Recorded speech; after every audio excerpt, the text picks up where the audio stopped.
নমস্কার সকলকে। ভালোবাসার রান্নায় সকলকে স্বাগত। ভালোবাসার রান্নায় আজকে একটা বিকেলে স্ন্যাক্স দেখাবো। সাবুর পকোড়া বা সাবুর বড়া, যা খুশি বলতে পারো। এটা আমি সম্পূর্ণ নিরামিষভাবে করব, যাতে এটা উপোসের দিনেও খাওয়া যায়। এর জন্য বড় দানা সাবু আমি ভিজিয়ে রেখেছি 3-4 ঘন্টা আগে, সেটা নিয়েছি। আর ছোট একটা বাটিতে চিনেবাদাম শুকনো খোলায় ভেজে নিয়েছি, সেটা নিয়েছি। এটা আমি গুঁড়ো করে নেব, আধ ভাঙা করে নিলেও হবে।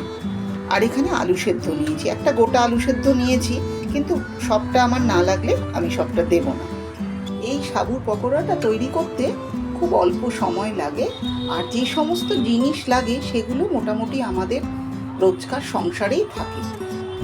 তোমাদের যেরকম দেখিয়েছিলাম, চীনাবাদামগুলো ভেজে নিয়েছি, সেগুলো আমি গুঁড়ো করে নিয়েছি, সাবুগুলো তুলে নিয়েছি, আর আলু সেদ্ধটা আমি মেখে নিয়েছি। অর্ধেকটা আলু আমি দিয়েছি আর অর্ধেকটা রেখে দিয়েছি। এবার যা যা লাগবে, 1 চামচ মেথি পাতা দেব,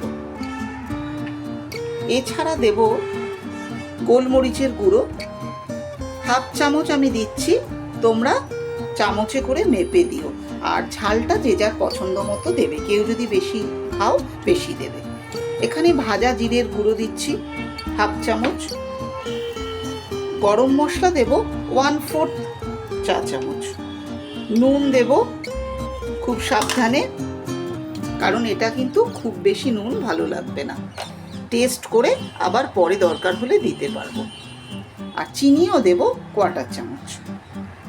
এইবার মোটামুটি আর একটা জিনিস, এখানে সামান্য একটু হিং দেব, খুব সামান্য একটু হিং দেব। এইগুলো দিয়ে আমরা মাখবো। মেখে শেষে আর একটা জিনিস দেব, এখানে যেটা দেওয়া হয়নি আমি ভুলে গিয়েছি, যেটা সামান্য একটু হলুদ দেব, খুব সামান্য। আর একটু যেটা দেব সেটা হলো জোয়ান, এই সামান্য একটু জোয়ান দেব।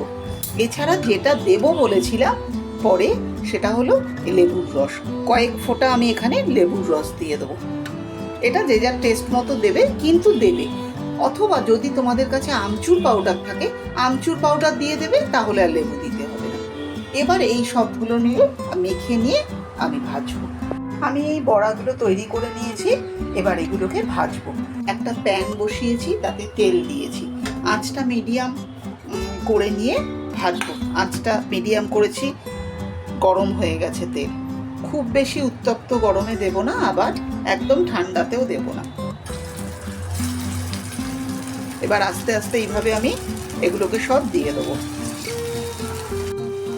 আঁচটা প্রথমে মিডিয়াম করে দিয়েছিলাম, তেলটা গরম হয়েছে, তারপরে কমিয়ে দিয়ে বড়াগুলো দিয়েছিলাম, তারপর এখন আবার সামান্য একটু বাড়িয়ে দিয়েছি। একটা উল্টেছি, পুরো হয়নি, এই জন্য বাকিগুলো উল্টাইনি।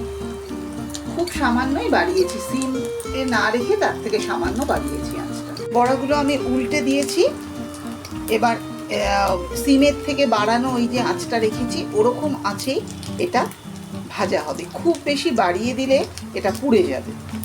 তৈরি হয়ে গেছে আমার আজকের রেসিপি, সাবুর বড়া বা সাবুর পকোড়া, যা খুশি বলতে পারো। এটা আমি একটু টমেটো সস দিয়ে পরিবেশন করেছি, তোমরা যে যেটা দিয়ে ভালো খাও সেটা দিয়েই পরিবেশন করতে পারো।